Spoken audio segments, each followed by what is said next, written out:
지난주에 저희가 요한복음과 관련해서 요한복음 6장 1절로 59절에 나와 있는 말씀을 살펴보았습니다. 요한복음 6장은 어떻게 보면 요한복음에서 가장 중요한 장이다 이렇게 말할 수가 있습니다. 왜냐하면 지난 시간에 잠깐 말씀을 드렸듯이 이 요한복음 6장에는 요한복음을 기록하는 그 저작 목적, 그게 뭐였죠? 너희로 하여금 예수님이 하나님의 아들 그리스도라고 하는 것을 믿고 너희가 영생에 이르도록 하는 것, 그 저작 목적과 관련해서 우리에게 아주 중요한 내용들을 요한복음 6장이 전해주고 있기 때문입니다. 그래서 오늘은 지난 시간에 저희가 나눴던 말씀을 조금 간단하게 정리를 하고서 말씀을 계속 이어가도록 하겠습니다. 영생과 관련해서 가장 중요한 전제를 제가 한 가지 말씀을 드렸습니다. 영생은 하나님에 대한 믿음에서 오는 것이 아니고 누구에 대한 믿음이요? 예수님에 대한 믿음에서 오는 것이다 이렇게 말씀을 드렸어요. 하나님에 대한 믿음이 필요 없다는 말이 아니라 당연히 하나님에 대한 믿음이 필요하지만 하나님에 대한 믿음만 있고 우리가 예수님에 대한 믿음이 없으면 영생을 얻을 수 없다라고 하는 의미였습니다. 이런 전제하에서 제가 4가지 질문의 형태로 말씀을 전했습니다. 첫 번째 질문이 뭐였죠? 우리가 어떻게 영생을 얻을 수 있는가? 그 답은 뭐였죠? 예수님의 표현대로 하면 생명의 떡인 나를 너희가 먹어야 한다라는 것이었습니다. 똑같은 의미의 말씀을 예수님께서는 뭐라고도 표현하셨냐면 내 살을 먹고 내 피를 마셔야 한다. 생명의 떡인 나를 먹어야 한다는 말씀과 내 살을 먹고 내 피를 마셔야 한다는 말씀의 의미는 결국 같은 것입니다. 둘 다 나를 믿어야 한다라고 하는 말씀을 그런 식으로 표현을 하신 것입니다. 또 예수님께서 뭐라고 말씀하시냐면 결코 줄이지 아니할 것이다. 또는 영원히 목마르지 아니할 것이다. 이렇게 말씀을 하셨어요. 이것 역시 마찬가지입니다. 같은 의미예요. 영생을 얻을 것이다 라는 말씀입니다. 같은 의미를 표현을 달리해서 말씀하신 것 뿐입니다. 생명의 떡이신 예수님을 먹어야 한다는 것, 아니면 내 살을 먹고 내 피를 마셔야 한다고 하는 것은 의미는 같지만 근데 그 의미가 담고 있는 의미의 폭은 다르다고 말씀을 드렸습니다. 생명의 떡을 먹어야 한다는 말씀은 그냥 단순하게 어떻게 보면 예수님을 믿어야 한다라고 하는 그런 의미만을 담고 있지만 내 살을 먹고 내 피를 마셔야 한다고 하는 이 말씀은 단순히 예수님을 믿어야 한다고 하는 차원이 아니라 오히려 그보다 한 걸음 더 나아가서 예수님을 믿긴 믿어야 하는데 그 예수님이 어떤 예수님이냐라는 거예요. 그 예수님은 십자가 위에서 나를 위해서 죽으신 예수님, 나를 위해서 그 온몸에 피를 쏟으신 예수님, 그 피의 능력을, 그 피가 우리의 죄를 사해 줄 수 있는 그런 능력을 가지고 있다고 하는 것을 우리가 믿어야 한다라고 하는 보다 넓은 의미의 폭을 담고 있는 것입니다. 두 번째 질문은 영생을 얻는다고 하는 것이 무슨 의미인가 하는 것이었습니다. 예수님은 이것을 거한다라고 하는 말씀을 통해서 표현을 하셨습니다. 예수님과 함께 거하고 하나님과 함께 거한다고 하는 것. 이것은 다른 것을 가리키는 것이 아니라 예수님과 교제하고 하나님과 교제하는 것입니다. 그런데 이 교제는 우리가 부활한 후에 저 하늘에서 누리게 될 그 교제를 말하는 것이 아니라 지금 이 땅에서 이미 우리가 예수님을 믿는 순간, 예수님을 우리의 구주로 받아들이는 순간에 우리가 소유하게 되는 교제, 우리가 누리는 교제를 가리켜서 예수님은 거한다 그렇게 표현을 하신 것입니다. 세 번째 질문은 누가 영생을 얻을 수 있는가 하는 것이었습니다. 그리고 그 답은 하나님 아버지께서 예수님에게 보내주시는 자, 바로 그 사람이 영생을 얻을 수 있다고 말씀을 하셨습니다. 나는 예수님에게 가고 싶은데 하나님이 그 앞을 가로막고 있다거나, 나는 예수님에게 가고 싶지 않은데 하나님이 나를 강제로 이끌어서 예수님에게 인도하신다고 하는 그런 뜻이 아니라, 어떻게 해요? 하나님께서 예수님에게 가기 싫어하는 나의 마음을, 사실 예수님 믿기 전에는 모든 사람이 다 예수님에게 가기 싫어합니다. 그게 죄의 본성이잖아요. 예수님에게 나아가고 싶어하는 사람은 하나도 없습니다. 그게 우리가 가진 죄의 본성이에요. 그런데 그런 우리의 죄의 본성을 하나님께서 움직여 주셔서, 우리의 마음을 변화시켜 주셔서 우리가 정말로 감사한 마음으로, 기뻐하는 마음으로 자발적으로 하나님 앞으로 나아갈 수 있도록, 예수님에게로 나아갈 수 있도록 하나님께서 이끌어 주신다라고 하는 뜻입니다. 마지막 네 번째 질문은 우리가 영생을 잃어버릴 수 있는가 하는 문제였습니다. 요한복음은 이 문제에 대해서 에둘러서 답하지 않습니다. 모호하게 대답하지도 않습니다. 적어도 요한복음에서 이 질문에 대한 답은 아주 명확합니다. 영생을 잃어버릴 수 있다, 없다? 없다는 것이 요한복음의 답변입니다. 영생은 우리에게 일시적으로 주어졌다가 다시 우리가 잃어버릴 수 있는 것이 아니라 영원히 종국적으로 우리에게 주어지는 것입니다. 왜냐하면 하나님께서 우리를 예수님에게로 이끄시고 예수님께서 우리를 끝까지 지켜주시기 때문에 영생은 우리에게 끝까지 보장되어 있는 그런 놀라운 은혜인 것입니다. 바로 이것이 영생과 관련된 요한복음의 가르침입니다. 이것이 요한복음에서 분명하게 가르치고 있는 말씀이라고 하는 것을 우리가 믿는다면, 그리고 우리가 성경의 통일성을 믿는다면, 그러니까 성경의 통일성을 믿는다고 하는 건 뭐냐면 성경 66권의 가르침이 같은 가르침, 같은 말씀을, 같은 구원의 말씀을 가르치는 것이라고 하는 것을 우리가 믿는다면 우리는 다른 성경들의 가르침 역시 이 요한복음의 가르침과 다르지 않다라고 하는 것을 믿을 수가 있습니다.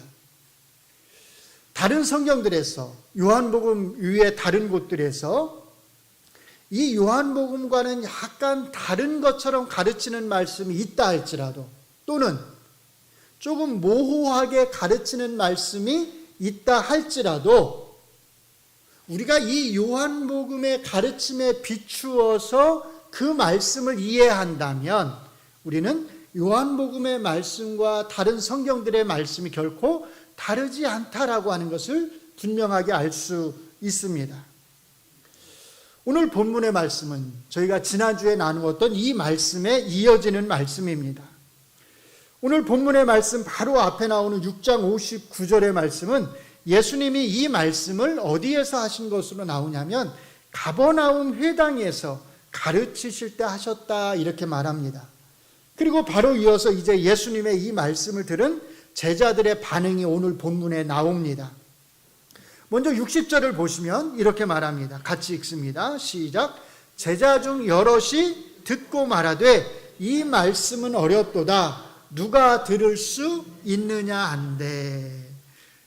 아마 이 말씀이 어렵다라고 하는 제자들의 말에 상당 부분 아마 여기 앉아 계시는 분들 중에 일부는 동의하실 수도 있을 것 같아요. 아, 참 예수님 말씀이 어렵다, 때로는 이렇게 느껴지실 수도 있을 거예요. 그런데 조금 생각을 해보시면 여기서 어렵다라고 하는 이 말씀의 뜻은, 이 말의 뜻은 두 가지로 일단 이해가 될 수 있습니다. 첫째로 이 말씀이 여러분들이 일반적으로 생각하는 것처럼 이해하기가 어렵다라고 하는 뜻일 수 있습니다. 예수님의 말씀이 도무지 무슨 뜻인지를 잘 모르겠다, 그런 뜻일 수 있어요. 그런데 두 번째 의미가 또 있습니다. 그건 뭐냐면 이 말씀이 받아들이기 어렵다고 하는 뜻일 수 있습니다. 예수님의 말씀이 이해는 돼요. 무슨 말씀인지는 알 것 같아요. 어떻게 하라는 말씀인지는 알 것 같아요. 그런데 그 말씀을 내가 받아들이기가 어렵다는 뜻일 수 있습니다. 그 말씀이 내 마음에 거슬린다는 뜻일 수 있어요. 예수님 말씀을 들으니까 무슨 말씀인지는 이해는 하겠는데 받아들이기가 싫다는 그런 뜻일 수 있어요. 거부감이 마음속에서 생겨난다는 그런 뜻일 수 있습니다. 둘 중 어떤 의미일까요? 이해하기가 어렵다고 하는 뜻일까요? 아니면 이해는 되는데 받아들이기가 어렵다는 뜻으로 지금 제자들이 이 말씀이 어렵다 이렇게 말을 하는 것일까요? 예수님의 제자들이 이렇게 자기들끼리 수근거리는 것을 아시고서 예수님께서 그 다음에 하신 말씀을 보면 아마 이것은 전자의 의미라기보다는 후자의 의미에 가까운 것 같습니다. 왜냐하면 예수님이 이 제자들에게 뭐라고 말씀하시냐면 이 말이 너희에게 걸림이 되느냐 이렇게 묻기 때문입니다. 걸림이 된다. 걸림돌이 된다 그 말입니다. 그 말은 이해하기가 어렵다고 하는 의미가 아니라 받아들이기가 힘들다라고 하는 뜻인 것을 알 수 있습니다. 그렇기 때문에 60절에 있는 이 말씀, 예수님의 말씀이 참 어렵다. 누가 들을 수 있겠느냐라고 하는 이 제자들의 말을 우리가 쉽게 표현을 하면 이렇게 표현해 볼 수 있습니다. 예수님의 이 말씀은 이해는 되는데 받아들이기가 꺼려진다. 이 말씀을 믿기가 힘들다. 제자 중 여럿이 자기들끼리 수군대는 것을 아시고 예수님께서는 그 다음에 또 이렇게 말씀을 하십니다. 6장 62절을 같이 읽습니다. 시작. 그러면 너희는 인자가 이전에 있던 곳으로 올라가는 것을 본다면 어떻게 하겠느냐. 이게 원래 헬라어 원문에는 본다면까지만 있습니다. 뒷부분은 없는 거예요. 어떻게 하겠느냐는 이제 우리가 임의적으로 집어넣은 건데 의미를 살려서 넣은 겁니다.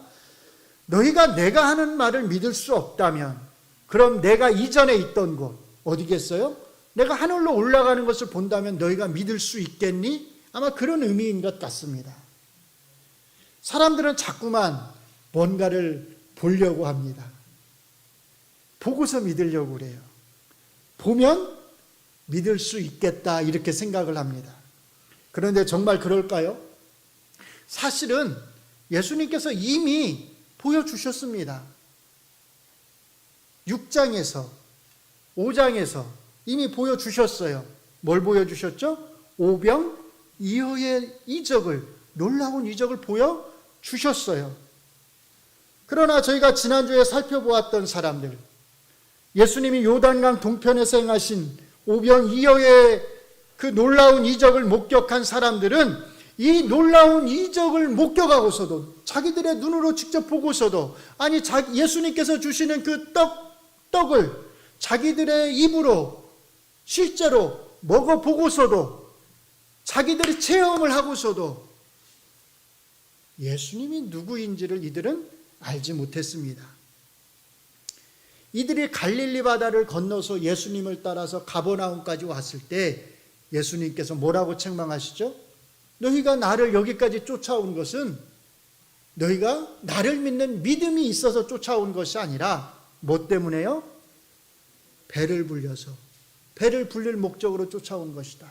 예수님이 책망하십니다. 보여줘도 사실은 못 믿어요. 믿을 수가 없습니다.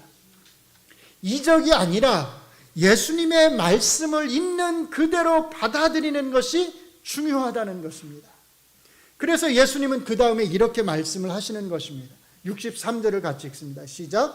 살리는 것은 영이니 육은 무익하니라. 내가 너희에게 이른 말은 영이요 생명이라. 아멘.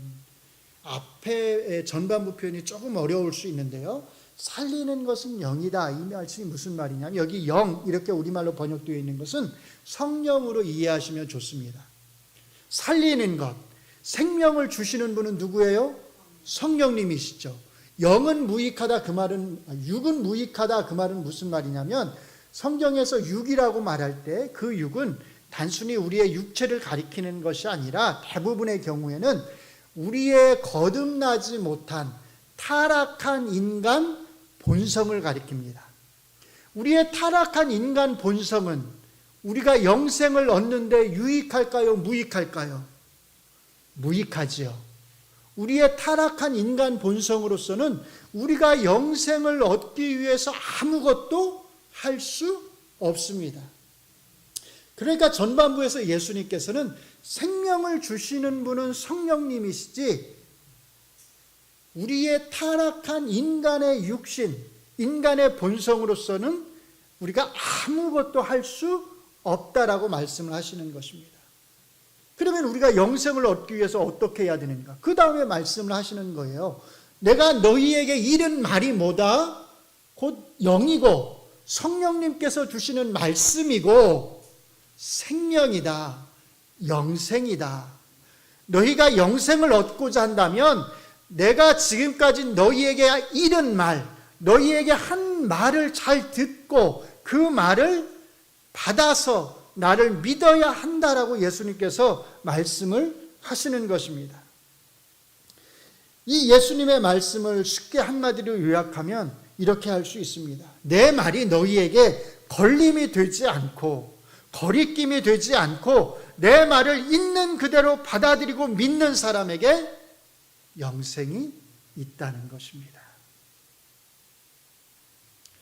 예수님께서 이렇게까지 강조해서 말씀하셨음에도 불구하고 예수님의 말씀이 받아들이기 어렵다고 수군대던 제자들은 결국 어떻게 되었을까요? 66절에 보면 뭐라고 말하냐면 그때부터 예수님이 이 말씀을 하신 이후로 그의 제자 중에서 많은 사람이, 많은 제자가 떠나가고 다시는 그와 함께 예수님과 함께 다니지 아니하더라. 안타깝지요. 참 안타까운 일입니다. 이렇게 다 떠나가는 제자들을 보시면서 예수님께서 주변에 남아있는 몇 안 되는 제자들, 특별히 12제자를 향해서 이렇게 물으십니다. 너희도 가려느냐? 이때 베드로가 나서서 이렇게 말합니다. 68절과 9절을 같이 읽겠습니다. 시작. 시몬 베드로가 대답하되 주여 영생의 말씀이 주께 있사오니 우리가 누구에게로 가오리이까? 우리가 주는 하나님의 거룩하신 자이신 줄 믿고 알았사옵나이다. 아멘. 베드로는 자기가 가지고 있는 두 가지 확실한 지식을 말합니다. 첫째가 어떤 지식이죠? 주님에게, 예수님에게 영생의 말씀이 있다는 것입니다. 두 번째는요, 예수님께서 거룩하신 자, 하나님의 아들 메시아라고 하는 것입니다. 베드로에게 이 두 가지 확실한 지식이 있다고 해서 베드로가 예수님이 하신 말씀을 다 이해했다는 뜻일까요? 그렇지 않습니다. 베드로도요, 사실은 보면 예수님이 하신 말씀 중에 이해하지 못한 말씀 또는 받아들이지 못한 말씀이 있습니다. 대표적으로 받아들이지 못했던 말씀이 뭐가 있냐면 예수님께서 제자들을 향해서 내가 이제 종교 지도자들에게 잡혀서 죽어야 할 것이다. 그리고 내가 3일 만에 부활할 것이다. 이렇게 예수님께서 제자들에게 자기의 죽음에 대해서 말씀하셨을 때 베드로가 나서서 뭐라고 그랬죠? 예수님, 절대로 그럴 수 없습니다. 그런 일은 없을 것입니다. 그렇게 했다가 예수님에게 어떤 책망을 듣나요? 사탄아 물러가라. 마귀야 물러가라. 엄청난 책망을 듣습니다. 왜요? 예수님이 십자가에서 죽으셔야 된다는 그 말을 제대로 이해도 못했고 그 말을 받아들일 수가 없었던 것입니다. 많은 말을 사실 제자들도 이해하지 못하고 예수님이 하신 많은 말씀 중에 사실 대부분은 받아들이기가 어려웠을 것입니다. 예수님을 떠나간 제자들처럼 베드로에게도 사실 영생과 관련하여 예수님께서 하신 말씀은 받아들이기가 쉽지 않았을 것입니다. 내 살을 먹고 내 피를 마셔야 한다는 그 말씀은 예수님을 떠나간 제자들만이 아니라 베드로에게도 이해하기도 어렵고 사실은 받아들이기도 어려웠을 것입니다. 그런데 왜 베드로는 예수님을 떠나간 많은 제자들처럼 예수님을 떠나가지 않겠다고, 예수님 곁에 있겠다고 고백을 하는 것일까요? 적어도 그에게는 두 가지 지식이 아는 것이 있었기 때문입니다. 첫째가 뭐였죠? 예수님에게 생명의 말씀이 있다는 것. 두 번째는요, 예수님이 거룩하신 자, 하나님의 아들이라고 하는 것. 이 두 가지는 적어도 확실하게 알고 믿었기 때문입니다. 얼마 전에 제가 어떤 분과 전화 통화를 할 기회가 있었습니다. 저는 사실 이분하고 통화를 하기 전에 이분이 우리 동작중앙교회를 다니셨다고 하는 것을 몰랐어요. 통화 중에 이분이 그렇게 말씀을 하시는 거예요. 목사님, 저는 사실 꼬박 3년 동안 동작중앙교회를 안 빠지고 다녔습니다. 그런데 3년 동안 제가 동작중앙교회를 다녔는데도 불구하고 제 마음에 믿음이 생기지 않아서 만 3년이 되는 날로 제가 교회를 더 이상 나가지 않기로 했습니다. 또 안타깝죠. 겨우 3년 다녀보고 믿음이 생기지 않는다는 이유로 이제 나오지 않는다는 거예요. 3년 만에 영생을 포기한 것입니다. 물론 아직 기회가 있을 거라고 저는 믿습니다. 하나님께서 또 기회를 주시고 그 마음을 열어주신다면 또 함께 우리가 예배를 드릴 수 있는 기회가 있을 거라고 믿습니다. 그러나 3년 딱 다녀보고 나오지 않는다는 그 말에 마음이 많이 아팠습니다.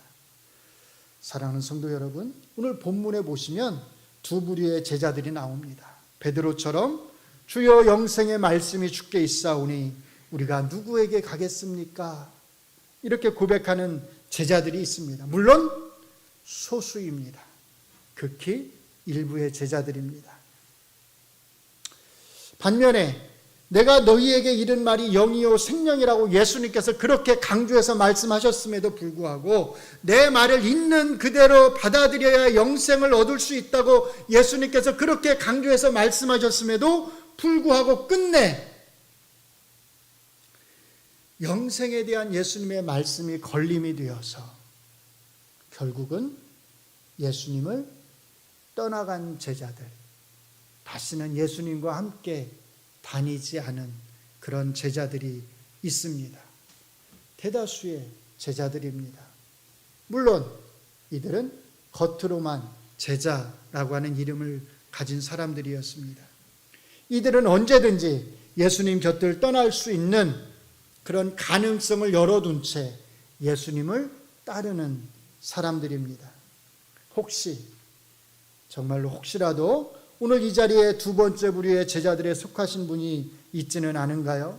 언제든지 더 이상 예수님의 말씀이 내 마음에 와닿지 않으면, 예수님의 말씀이 받아들이기가 어려우면, 예수님이 하신 말씀이 나에게 걸림돌이 되면 미련 없이 예수님을 떠나야지라고 하는 그런 생각을 하면서 오늘 이 자리에, 이 예배의 자리에 나와 계신 분은 혹시 계시지 않으신가요? 조금 전에 말씀을 드렸던 것처럼 몇 년 동안 다녀보고 믿음이 생기지 않으면 그냥 떠나야지, 혹시라도 그런 가능성을 열어두면서 예배에 나오시는 분은 계시지 않은가요? 지금 당장 믿음이 생기지 않는다고 해서, 지금 당장 예수님의 말씀을 다 받아들일 수 없다고 해서, 지금 당장 예수님의 말씀이 다 이해되지 않는다고 해서 부탁을 드립니다. 예수님의 곁을 떠나지 마시기 바랍니다. 두 가지 확신만 가지고 있으시면 됩니다. 예수님에게 영생의 말씀이 있다고 하는 것. 예수님이 하나님의 아들 그리스도시라고 하는가? 이 두 가지 지식만 있으면 우리는 예수님 곁에 머물 수 있습니다. 사랑하는 성도 여러분, 이 두 가지 사실을 굳건하게 믿고 예수님 곁에서 더욱더 겸손한 마음으로 말씀을 배우시기 바랍니다. 사실은 우리 모두가 다 부족합니다. 아직도 이해되는 말씀보다 이해되지 않는 말씀이 사실은 더 많아요. 아직도 우리에게는 정말로 기쁨으로 받아들일 수 있는 말씀이 있지만 그럼에도 불구하고 아직도 우리가 받아들이기에 조금 걸림이 되는 말씀들이 있습니다.